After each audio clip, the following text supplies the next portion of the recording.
கலவரம், தலைவன், வஜ்ரம் இது எல்லாமே சமூக நோக்கத்தோடும் சமூகத்தில் உள்ள சீர்திருத்தங்களை செய்ய வேண்டும் என்று தான் படம் எடுத்துக்கிறேன்.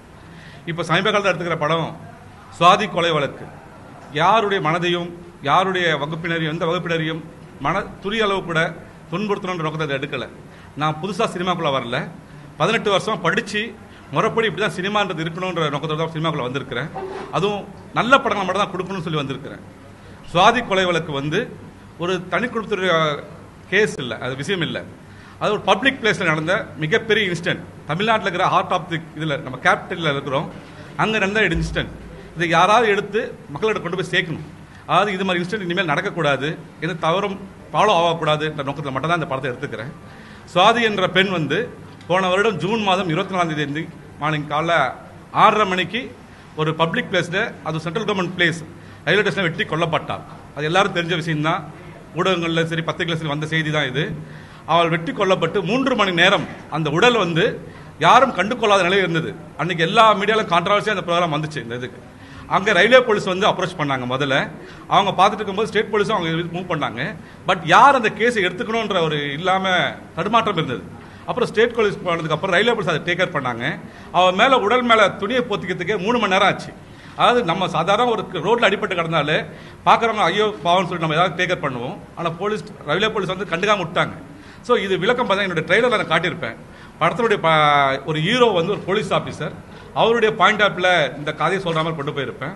இந்த படத்தை வந்து சுவாதி கொலை வழக்கு பார்த்தீங்கன்னா நான் வந்து வழக்கமாக வர சினிமாக்கள் மாதிரி இல்லாமல் பியூர்லி எதுவும் தவறுகள் எதுவும் வளர்ந்துடக்கூடாது நோக்கத்தோடு 4 முனையான பார்வையில் எடுத்துக்கிறேன். ஒரு போலீஸ் ஆஃபீஸருடைய பார்வையிலும், சிறந்த ஒரு போலீஸ் ஆஃபீஸருடைய பார்வையிலும், ராம்குமார் வீட்டில் பார்வையிலும், மக்களுடைய பார்வையிலும், சுவாதி வீட்டு பார்வையிலும் இதில் எடுத்துருக்கிறேன் ஆக்சுவலாக. ஸோ அந்த போலீஸ் ஆஃபீஸர் பார்வையில் என்னுடைய வாழ்க்கையில் மிகப்பெரிய கேஸ் இந்த கேஸ்னுவார். அது மட்டும் இல்லை, இந்த கேஸ் வந்து ஒட்டுமொத்த தமிழ்நாடு போலீஸுக்கு ஒரு சேலஞ்சபிளான கேஸ் சொல்லியிருப்பாங்க, ட்ரெய்லரில் சொல்லியிருப்பாங்க.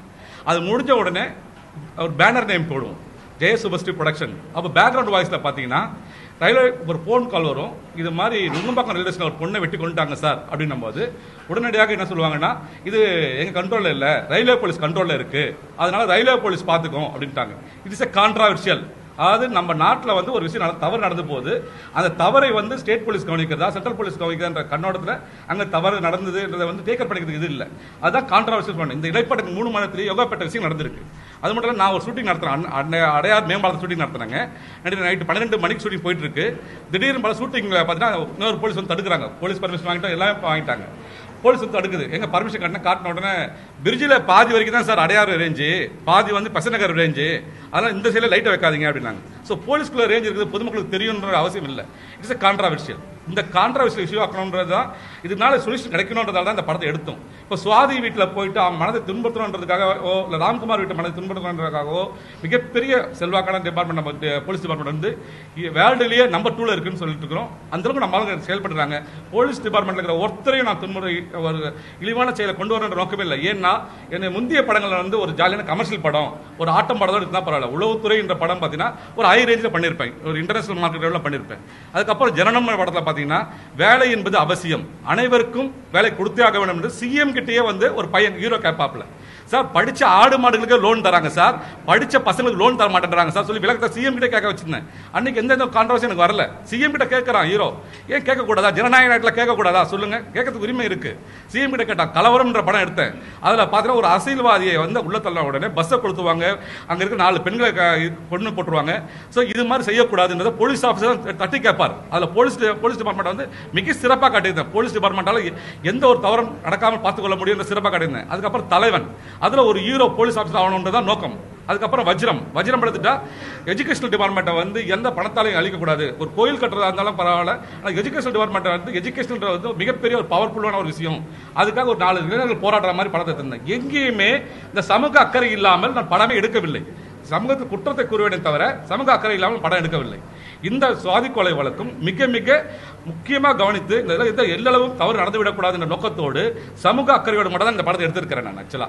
ஸோ சுவாதி என்ற பெண் ஒரு பெண் அல்ல, தமிழ்நாட்டில் இருக்கும் அத்தனை கல்லூரி மாணவர்களுக்கும் சரி, வேலை செல்லும் பெண்களுக்கும் இதோடு முடிவு கட்ட வேண்டும். ராம்குமார் என்பவர் ஏதோ ஒரு மனதளவில் பாதிக்கப்பட்டிருக்கலாம், அது என்ன நடந்தது என்று முழுசையாக கண்டுபிடிக்க முடியவில்லை. இனிமேல் ராம்குமார் உருவாகக்கூடாது.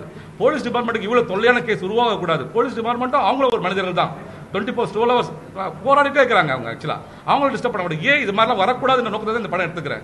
ஆனால் சுவாதி அவங்க அப்பா போயிட்டு அவங்க குடும்பத்தில் பிரச்சனை உருவாகும், எங்களுக்கு மன நிம்மதி இழந்துருவோம்னு சொல்லிட்டு டிஜிபி அலுவலகத்தில் கம்ப்ளைண்ட் கொடுத்துக்கிறாங்க. எல்லா பத்திரிகை வாயிலையும் வந்துட்டு எங்களுடைய மன பாதிக்கப்பட்டு சொல்லியிருக்காங்க. இது அவங்க இந்த படம் வெளிவரும்போது வெளிவரவுக்கு முன்பதாக மிகப்பெரிய பத்திரிகை கூறியிருக்கிற இந்த படம் வெளிவரத்துக்கு முன்னால அவங்க சுவாதி வீட்லையும் சரி ராம்குமார் வீட்லையும் படத்தை போட்டு காட்டுவோம், போலீஸ் டிபார்ட்மெண்ட்டுக்கு படத்தை போட்டு காட்டுவோம், எந்த எல்லளவு தவறு இருந்தாலும் அதை கரெக்ட் பண்ணிக்குவோம், அதுக்கப்புறம் தான் சென்சார் போர்டுக்கே நாங்கள் போவோம். அதுவும் ஒரு படம் எடுத்தா கண்டிப்பா சென்சார் போர்டுக்கு போகாம வெளியே வராதுங்க. சென்சார் போர்டில் போய் தான் படம் வெளியே வரும். அப்படி சென்சார் போர்டில் அது மாதிரி விட்டுருவாங்களா? இந்த சென்சார் இதுல ட்ரெய்லர்ல நான் 4 பார்வையில் இந்த படத்தை உருவாக்கி இருக்கிறேங்க. ஃபர்ஸ்ட் டைம் தமிழ்ல இது மாதிரி உருவாக்குனது இல்லை. ஒரு மக்கள் பார்த்தானா இப்படி பார்ப்பான். இப்போ நான் இங்கிருந்து பார்க்கும்போது இந்த கேமராலாம் தெரியுது, அதே நீங்க இங்க பார்த்து நாம தான் தெரியுமே. ஸோ அந்த பார்வை என்பதுதான் சினிமான்றது. ஒரு நடிகனாக பார்ப்பது வேற, ஒரு டைரக்டரா பார்ப்பது வேற, ஒரு ப்ரொடியூசரா பார்ப்பது வேற செயல்கள் இருக்கும்போது இதுல 4 கண்ணோட்டமா பார்த்துருக்கிறோம். அந்த பார்வை வந்து போலீஸ் கழுத்து இருக்கிற மாதிரி இருந்து மக்கள்கிட்ட சில வியூகங்கள் இருந்தது. ஸோ போலீஸ் கழுத்தறுத்ததுன்னு நான் சொல்லலை, போலீஸ் கழுத்தறுத்திருக்கா அப்படின்னு சொல்லிட்டு மக்கள்கிட்ட ஒரு வதந்தி வந்து பரவி வந்தது. ஸோ சினிமான்றது 2 மணி நேரம் ஓடக்கூடிய காட்சிக்கு அதை எடுத்துகிற ட்ரெய்லர் வந்து 2:30 செகண்ட் 37 செகண்ட் அந்த படம் இதில் ஓடும். 2:30 ஓடுது டைம். அதில் வந்து சில துளிகள் தான், அதாவது பாயிண்ட்ஸ் தான் சொல்ல முடியும். போலீஸ் இது பண்ணுச்சு அப்படின்னு சொல்லிட்டு நான் நிச்சயமாக தவறுகளை நான் கூறவில்லை. இது மாதிரியான கண்ணோட்டத்தில் இந்த படம் வரும் அப்படின்னு தான் எடுத்து முடிச்சிருக்கிறோமே தவிர எந்த ஒரு தனிநபரையோ ஒரு டிபார்ட்மெண்ட்டையோ இழிவுபடுத்தி அதில் பேர் வாங்க வேண்டிய இது தவறான நோக்கம் எனக்கு அறவே இல்லவே இல்லை சார்.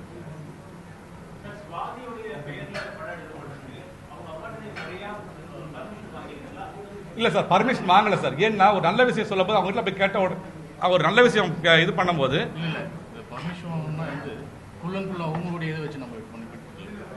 அது பர்மிஷன் வாங்குறது வேற, பேசிக் சப்ஜெக்ட் போகும்போது இப்போ வந்து ஒரு இஷ்யூ ப்ராப்ளம் போது அவங்க வீட்டில் சொல்லுவாங்க, அவங்க வீட்டு கதையை மட்டும் நம்ம எடுக்கல சார், பப்ளிக்ல இவ்வளவு ப்ராப்ளங்கள் நடந்திருக்கு கொண்டு வரோம், மக்களுக்கு வந்து ஒரு அட்டென்ஷன் கொடுக்கணுன்றதால தான் அந்த பேரை நாங்கள் சூஸ் பண்ணுவே தவிர அந்த பேரால் அவங்களுக்கு பாதிப்பு ஏற்பட்டிருந்தால் அது படம் முடிஞ்ச உடனே நான் பார்க்கட்டும், இந்த பேரை பயன்படுத்தாதீங்கன்னு அவங்க சொல்லவே மாட்டாங்க. தயவு செய்து வச்சுக்க பேரு அவங்க அப்பாவே சொல்லுவாங்க. ஏன்னால் இனிமேல் ஒரு சுவாதி உருவாக மாட்டாள் என்பதை ஆணித்தரமாக இந்த படத்தில் நான் சொல்லியிருக்கிறேன். இனிமேல் ஒரு ராம்குமார் உருவாக மாட்டான், காவல்துறைக்கு இது மாதிரி தொந்தரவான கேஸ்கள் உருவாகாது என்பது நிச்சயமாக நான் கூறுவேன் சார். அதுக்காக மட்டும் சுவாதி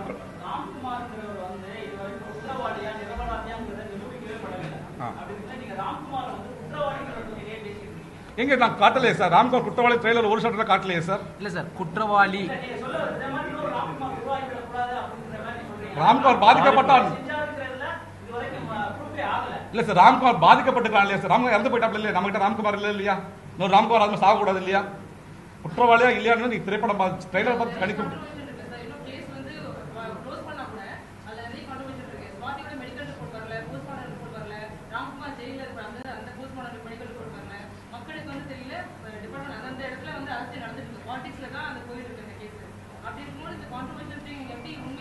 மேடம். தப்பா நினைக்காதீங்க. இப்போ நீங்க கொடுத்த டிப்ஸ் தான். பத்திரிகை நான் தினமும் பத்திரிகை என்னுடைய வாழ்நாளில் வந்துட்டு 48 வயசு ஆகுது. ஒரு அறிவுபூர்வமான அறிவு வளர்ந்ததுக்கு அப்புறம் நான் பத்திரிகை படிக்காத நாட்களே இல்லை, செய்தி பார்க்காத நாட்களே இல்லை. ஏன்னால் நான் படித்து வந்த இயக்குனர், இப்படிதான் படம் எடுக்க வேண்டும், என்னால் அநாகரிகமாக படம் எடுக்க தெரியும். இது இல்லாமல் வேற ஒரு படத்தை எடுத்தனால் மிகப்பெரிய பல கோடி சம்பாதிக்க முடியும். இல்ல இல்ல இல்ல மேடம், வந்திருக்கு மேடம். இது வரைக்கும் பார்த்திருப்போம் இல்லையா? நாங்க இந்த கதையை ஆரம்பிக்கும் போது ஆகஸ்ட் 24 இவர் ரவி, RB ரவி சிலுனூர் சந்திப்பு தற்காப்பு படத்தை இயக்குனர், என்னோட நண்பர், ஹியூமன் ரைட்ஸ் பற்றி படித்தவர், MA சைக்காலஜி எல்லாம் படித்தவர். அவர்கிட்ட கூறி அவர் பெங்களூர்லேருந்து இருக்காரு. 23 சொல்கிறேன், இந்த மாதிரி சுவாதி கொலைகளுக்கு படத்தை நான் படமாக்க போகிறேன், நீங்கள் வந்து செயல்பட நல்லா இருக்கும் அப்படின்னு சொல்லிட்டு இவர் ஒரு டீமை ஃபார்ம் பண்ணி அன்னைக்கு ஜூன் 24 இருந்து என்ன ஆச்சோன்னு சொல்லிட்டு ஆகஸ்ட் 25 வரைக்கும் கரெக்ட் பண்ணிட்டே இருக்காரு. அப்புறம் தான் அந்த பையனை இறந்து போகிறான். அதோட எவிடன்ஸ் எல்லாமே இருக்கு. ஓகேங்களா? இல்லை இல்லை மேடம், அது வரைக்கும் அந்த செய்திகள் நீங்கள் எழுதப்பட்ட செய்திகள் அனைத்து ஆனால் உண்மையான செய்திகள் அந்த செய்திகளையும் தொலைக்காட்சியில் பார்த்த காட்சி அந்த கற்பனையின் அடிப்படையில் ஒரு சினிமா உருவாக்கி இருக்கீங்க. இதனால சுவாதியோடைய குடும்பமோ அதே போல ராம்குமாரோடைய குடும்பமோ அவர் சார்ந்த சமூகமோ மனரீதியாக பாதிக்கப்பட்டார் அப்படின்னு சொல்லிதான் சுவாதியோட தன்னை வந்து இல்ல சார், அந்த மாதிரி பாதிக்கிற மாதிரி எந்த காட்சி அமைப்புகள் இல்லை. மனரீதியாக பாதிக்கப்பட்டார் அவருடைய படத்துல இந்த படத்துல பயன்படுத்திருக்கீங்களா, அவருடைய புகைப்படத்தை பயன்படுத்திருக்கீங்களா, ராம்குமாரோட புகைப்படத்தை பயன்படுத்திருக்கீங்களா, என்ன பல கேள்விகள் இருக்கு. அந்த அடிப்படையில் தான் காவல்துறையிடம் புகார் கொடுத்துருக்காங்க. இதுக்கு எப்படி கதையை உருவாக்கிருக்கீங்க? ஒரேடியா பத்திரிகை செய்திகள் மட்டும் வச்சுதான் உருவாக்கிருக்கீங்களா, இல்ல உங்களுடைய கற்பனை? இல்ல, கற்பனை கதை சேர்க்கல சார். ஏன்னா கற்பனை கதை சேர்க்கறதுக்கு வந்து நம்ம உருவாக்க அவருடைய புகைப்படத்தை பயன்படுத்திருக்கீங்களா? இல்ல இல்ல இல்ல இல்ல இல்ல இல்ல அவங்களுடைய புகைப்படத்தை எதுவும் பயன்படுத்தவில்லை.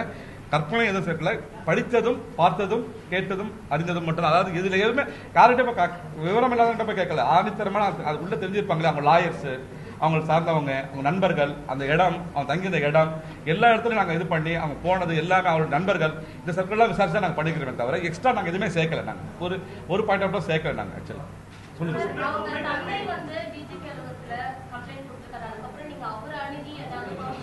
இல்ல மேடம், இந்த பிரஸ் மீட் மூலமா என்ன சொல்றேன்னா, நானும் ஒரு கூட்டு குடும்பத்தில் பிறந்தவன். என்னுடைய பிரதர், என்னுடைய குடும்பம், எல்லாரும் சிஸ்டர்ஸ் எல்லாருமே இருக்காங்க. நீங்க எல்லாரும் இருக்கிற சிஸ்டர்ஸ் மாதிரி எனக்கு சுவாதி என்ற பெண்ணை பயன்படுத்தி அவளுடைய பெயரை பயன்படுத்தி சம்பாதிக்க வேண்டிய அளவு தரம் தாழ்ந்த இயக்குனர் அல்லவே இல்லை. நானும் ஒரு 6 அவார்டு வாங்கியிருக்கிறேன். எல்லா சமுதாயத்தை ஒரு அந்தஸ்தான டைரக்டர் நினைக்கிறேன். தயவு செய்து சுவாதி அவங்க தகப்பனாக சொல்ல என்றால் இன்னொரு சாதி உருவாகக்கூடாது என்பதால் நோக்கத்தால் மட்டும் தான் இந்த படத்தை உருவாக்கி இருக்கிறேன் சார். ஆணித்தரமாக சொல்கிறேன். ஒரு எல்லளவு கூட சுவாதி என்பவளை நான் தவறாக பயன்படுத்தவில்லை. சுவாதி என்பவளை தவறாக சந்தர்ப்பம் காட்டவில்லை. சுவாதி என்பவளுடைய பாதிப்பு இன்னொரு பெண்ணுக்கு வரக்கூடாது என்பதை மட்டும் தான் நான் கூறியிருக்கிறேன். கண்டிப்பாக சந்திப்பேன். கண்டிப்பாக என்னுடைய படத்தை முடிஞ்ச உடனே நான் பார்த்த அடுத்த காட்சி அவங்க குடும்பத்தில், ராம்குமார் குடும்பத்திலையும் சாதி குடும்பத்திலும் பார்ப்பார்கள். அதுக்கப்புறம் போலீஸ் டிபார்ட்மெண்ட் போட்டு காட்டுவேன். இதுல ஏதாவது பாதிப்பு இருந்தால் அந்த படத்தை நான் கரெக்ஷன் எடுத்துட்டு திரும்பி ரிலீஸ் பண்ணுவேன். அவங்க கிட்ட நான் ஆர்கியூ பண்ணுவேன் சார்.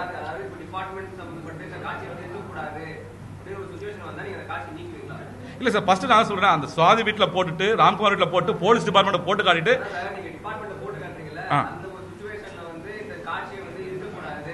ரிவைஸ் கமிட்டிக்கு போகும் சார்.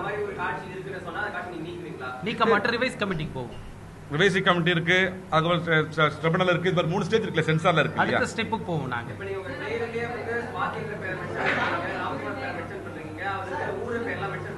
ஆமாங்க சார். இல்ல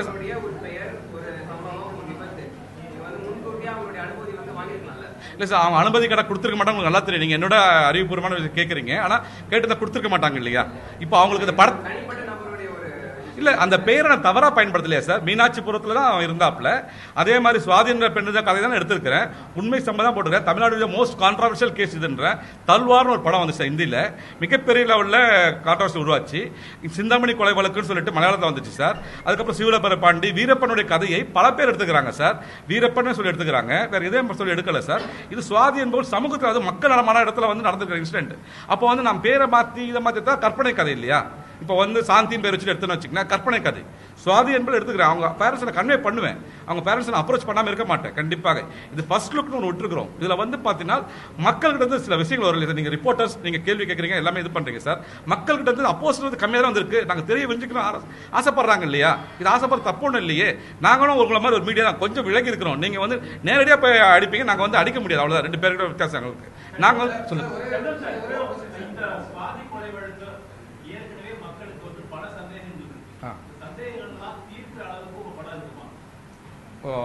ஒரு 60% to 70% இருக்கும் சார். உள்ள சில விஷயம் தெரியாம வந்திருக்கு இல்லையா? பத்திரிகைக்கும் தெரியாம சில விஷயம் நடந்திருக்கு இல்லைங்களா? அதெல்லாம் நாங்க போயிருக்கிறோம் சார். நாங்க உண்மையாக உழைச்சிருக்கிறோம் சார். அவர் சொல்லிடுங்க சார். அதனால நாங்க மூட்டி மழுப்பி இந்த படத்தை கொண்டு வரல சார். இப்போ அந்த தெருவுனா அந்த தெருவில் போய் எடுத்துக்கிறோம், ஸ்டேஷன்ல போய் எடுத்துக்கிறோம், மீனாட்சிபுரம் மீனாட்சிபுரம், அப்படி சில விஷயங்களை ஃபாலோ பண்ணி அதனால இப்போ அதே வில்லேஜ் எங்க சிட்டில பிடிச்சி எடுத்துக்கிறோமே தவிர அதாவது படம் ஆக்கணும்னு சொல்லிட்டு இதுல பண்ணல. ஏன் சார் சார் இப்போ அவர் கேட்டார்ல சந்தேகங்கள் இருக்கு இல்லைங்களா? இதே சந்தேகத்தோடு தான் நாங்க ஒவ்வொரு நாளும் இந்த ஸ்கிரீன் பிளேவை அழுகுறோம். அப்ப சரியான விடை எங்களுக்கு கன்வின்ஸ் பண்ற அளவுக்கு விடை கிடைச்ச இதுக்கு, அந்த கேள்விகளுக்கு, இந்த சந்தேகங்களுக்கு தீர்வு இந்த படத்துல இருக்கும். எங்களுக்கும் விடை கிடைக்காத கேள்விகளுக்கு தீர்வு இருக்காது. இல்ல இவ்வளவு இது இருக்கு, இதெல்லாம் சால்வ் பண்றதுக்கு ஆயிடும் போல இருக்கு. நீங்க சப்போர்ட் பண்ணீங்கன்னா சீக்கிரம் ரிலீஸ் ஆயிடும். Thanks madam. ஃபர்ஸ்ட் ரொம்ப நன்றி.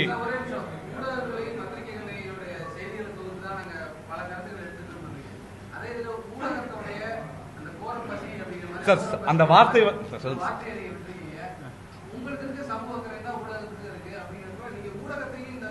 சார் அதாவது அந்த வார்த்தையை நாங்கள் டிக்ஷனரியில் மீனிங் பார்த்துக்கிறோம் சார். நாங்கள் வந்து அதாவது பசி என்பது என்னன்னா சார், வேட்டை வேற பசி வேற சார். பசி என்பது வந்து செவிக்கு உணவு இல்லாத போது வயிற்றுக்கு ஏற்படும் அன்னைக்கு எழுதிட்டு போயிட்டாங்க சார். அதாவது நமக்கு வந்து இல்லாத போது நம்ம தேடல் இருக்கு இல்லைங்களா. இப்போ நான் இயக்குனர் ரமேஸ்வரன் என்பது நீங்க எதுக்காக என்கிட்ட கேட்க அந்த விஷயம் ஏதோ எடுத்துருக்காரு 100% உங்களுக்கு நல்லா தெரியும். வந்துட்டு அத்தனை பேருக்கும் நேர்மையா படம் பண்ணிருக்காரு தான் இவ்வளவு பேர் நீங்க கூடி இருக்கிறீங்க. நான் ஒரு மட்டமா பண்ணியிருந்தா யாருமே இருந்துக்க மாட்டேன். இவனை யாரா பதில் இவங்க கேட்கறதுக்கு இருக்கு. நேர்மையா நான் படம் பண்ணிருக்கதா அத்தனை மீடியம் இங்க நிக்குது எங்கிட்ட. ஆனால் உங்களுக்குள்ள ஒரு ஆதங்கத்தில் நீங்க கேட்கறீங்க. அது பசி என்பது என்னென்றால் தேடல் பேர் தான் பசி சார். அகோர பசி போது நம்ம விடமாட்டத்தில் காலையில் சாப்பிட மாட்டோம், மதியம் சாப்பிட மாட்டோம், ஈவினிங் நம்ம அடிச்சே தீர்றோம். சுவாதி கொலைகளுக்கு யாரா பண்ணிருப்பா, என்னடா டிபார்ட்மெண்ட், அது பேர் தான் அகோர பசி. நீங்க வந்து தவறான இதுல புரிஞ்சுட்டு இருக்கீங்க. அகோர பசி வெறி வேற, பசி வேற, வேட்டை வேற சார். பசி என்பது வந்து வேணும், கண்டிப்பா நான் சாப்பிட்டு தான் வந்துக்கிறேன். ஆக்சுவலா சாப்பிட்டு வந்து உங்கள்கிட்ட சாப்பிடா பேச முடியாது. இது வந்து அகோர பசி. காலையில் சாப்பிட்டா எனக்கு பசி எப்படி ஆகும் சார்? ரிப்போர்ட்டர்ஸ் கேட்கறீங்கன்னா இது ஒரு பசி தானே சார் இது பேரு. இப்போ நீங்க கேட்கற கேள்வி ஒரு பசி தானே சார் இது பேர் இல்லையா? தவறான நோக்கம் எடுக்கல சார். உங்களுக்கு தெரியும், நல்லா தெரியும் சார். தவறான எடுக்கல, இந்த படம் எடுக்கல. நீங்க ட்ரெய்லர் 2 முன்னாடி போட்டு பாருங்க சார். ஒவ்வொரு ஷாட்ல ஒரு டயலாக்கும் நாங்க பார்த்து எழுதிக்கிறோம் சார். ஒரு வாரம் ஒர்க் பண்ணிக்கிறேன். அந்த எடிட்டிங் டேப்ல ஒரு வாரம் நான் ஒர்க் பண்ணிக்கிறேன் சார். எப்ப சார்? உடனே போடுறேன். உடனே எல்லாம் கிளம்பி அங்க வர முடியுமா சொல்லுங்க? இது தட்டினாலே வந்து யூடியூப்ல தட்டினாலே வந்துருமே. இது படம் கேட்குறீங்களா சார்? நிச்சயமா உங்களுக்கு உண்டு சார். நிச்சயமா ஷூட்டிங் ஒர்க் முடிச்சிட்டு sir. Post production post shooting ஃபுல்லா முடிஞ்சிருச்சு. போஸ்ட் ப்ரொடக்ஷன் ஸ்டார்ட் பண்ணோம் சார். அந்த டயலாகும் வச்சோம் சார். அது வச்சு தான் படமே ரிலீஸ் ஆயிருக்கு சார். ஸோ ஏன்னா அதுவும் வச்சோம். எங்க ரைட்டர் எழுதினாரு சார். இல்ல சார், இது சார் இது ஆணவ கொலை அப்படின்னு எந்த ஆதாரமும் இல்ல சார். இது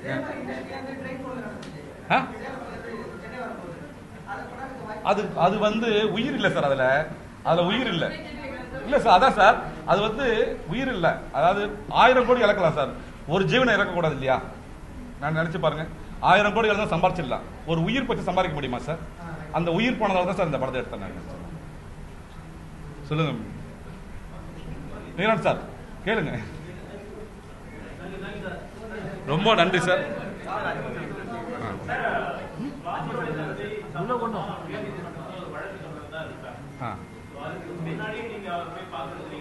இல்ல சார், இப்போ இந்த கண்டிப்பா உங்களுடைய இது வந்து போய் அவங்க ரீச் பண்ணி அவங்க கிட்ட போய் சேரும். இதுக்கப்புறம் அவங்க வழக்கு போட மாட்டாருன்னு நினைக்கிறேன். 3 போட போறது கேள்விப்பட்டிருக்கிறோம்.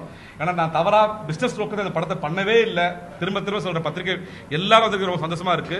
பிசினஸ் அந்த படத்தை பண்ணல, ஒரு நல்ல அதாவது சமூகத்துக்காக இந்த படத்தை பண்ணிக்கிறேன் சார். உண்மையாக சமூகத்துக்காக பண்ணிக்கிறேன் சார். வேற எந்த நோக்கமும் இல்லை சார். அவங்க அப்பா கண்டிப்பா பார்த்துட்டு என்னை கூப்பிட்டு இதே பத்திரிகையாளர் சந்திப்பாரு. இந்த இயக்குனர் மட்டும் கொஞ்ச நாள் முன்னாடி வந்திருக்கலாமே அப்படின்னு. என் மக இறக்க முன்னாடி ஆண்டவர் சத்தியமாக சொல்கிறேன் சார், பிரசாத் லேப்ல ஜனனம் படம் ஓடிச்சு சார். ஜனனம் படம் ஓடிட்டு ரிலீஸ் ஆயிடுச்சு. ரிலீஸ் ஆகுது 2 நாள் முன்னாடி ஒரு பையன் சூசைட் பண்ணிட்டா சார். இது என் தாய் தகப்பன் மிக சத்தியமா சொல்றேன் சார். 2 நாள் ரிலீஸ் ஆகுது, 2 நாள் முன்னாடி ஒரு பையன் சூசைட் பண்ணிட்டாப்ல.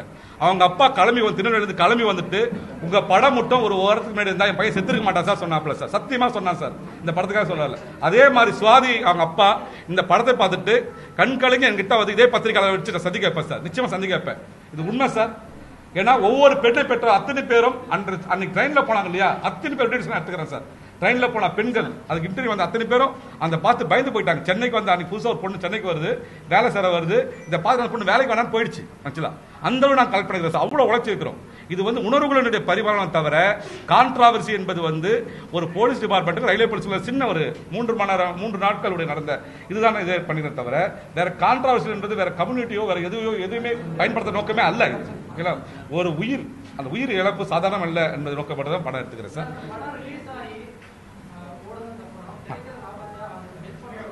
கண்டிப்பா பண்றேன் சார், கண்டிப்பா பண்றேன். கண்டிப்பா இந்த படத்தில் லாபம் வந்தால் ராம்குமாருக்கும் சுவாதி வீட்டிற்கும் கண்டிப்பாக நான் தருவேன். இதுல எந்த ஒரு இதுவும் இல்லை. பகிரங்கமா தெரியும் உங்களுக்கு இந்த படம் நல்லபடியா போகும். ஏன்னா இது வரைக்கும் பாத்தீங்கன்னா ஒரு பெரிய ஹீரோடைய படத்துக்கு வர அளவுக்கு 3 நாள் கூட 7 லட்சம் பேர் பார்த்துருக்காங்க. வாட்ஸ்அப் யூடியூப்ல அவ்வளவு வரவேற்பு இருக்கு. கருத்துக்களை சொல்லிக்கிறாங்க. நெகட்டிவா சொல்றது பாத்தீங்கன்னா 0.1% இல்ல சார், அதுவும் கம்மியான சொல்லிக்கிறாங்க. அவ்வளவு வரவேற்பு இருக்கு. இந்த படத்தை சீக்கிரம் பார்க்கணும், சீக்கிரம் வெளியே கொண்டு வாங்கன்னு சொல்லிக்கிறாங்க. உங்களுடைய சப்போர்ட் தயவு செய்து எங்களுக்கு கொடுங்க. நீங்கள் நாங்கள் ரொம்ப கேப்ல தான், ரொம்ப சின்ன இடைவெளி தான் நம்ம இருக்கிற. இது பாத்தீங்கன்னா ஒரு 100 அளவுக்கு தான் இடைவெளி இருக்கு. தயவு செய்து எதுவாக இருந்தாலும் எங்களுக்கு கொஞ்சம் ஷேர் பண்ணுங்க. தப்பா பண்ணிட்டு இருக்கீங்க ரமேஷ் செல்வன், இதை மாற்றுங்கன்னு சொல்லுங்க, நான் மாத்திக்கிறேன். நான் என்ன நல்ல விஷயத்தை கொண்டு போய் சேர்க்கணும். உங்களால மட்டும் தான் சேர்க்க முடியும், என்னால சேர்க்க முடியாது. நீங்க சேர்த்ததுக்கு அடுத்த நாள் தான் நான் போய் சேர முடியும். அதனால எனக்கு முன்னாடி நீங்க போறவங்க தயவு செய்து என்ன நல்லபடியாக கொண்டு போய் சேர்க்க வேண்டியது உங்களுடைய கடமை. இதே ராம்குமார் அவங்க அப்பாவோ இல்லாட்டி சுவாதியோட அப்பாவோ கேள்வி கேட்கும்போது இந்த கேள்வி நீங்க தயவு செய்து கேளுங்க. அந்த டைரக்டர் வந்து தப்பா பயன்படுத்தல, நேர்மையாக எடுத்திருக்காருன்றதை கன்வே பண்ணுங்க. கேஸ் போடாத அளவுக்கு பண்ணி இந்த படத்தை வெறிவா சொல்லுங்க. நல்ல படமா வரும் சார், ஒரு இன்டர்நேஷனல் லெவலில் பேசப்படுற படமா வரும் சார். இந்த படம் படமா இல்ல, நல்ல ஒரு பாடமாக வரும். தயவு செய்து சொல்கிறேன், இதை கொஞ்சம் கொண்டு போய் சேருங்க. சொல்லுங்க சார். கேளுங்க தம்பி.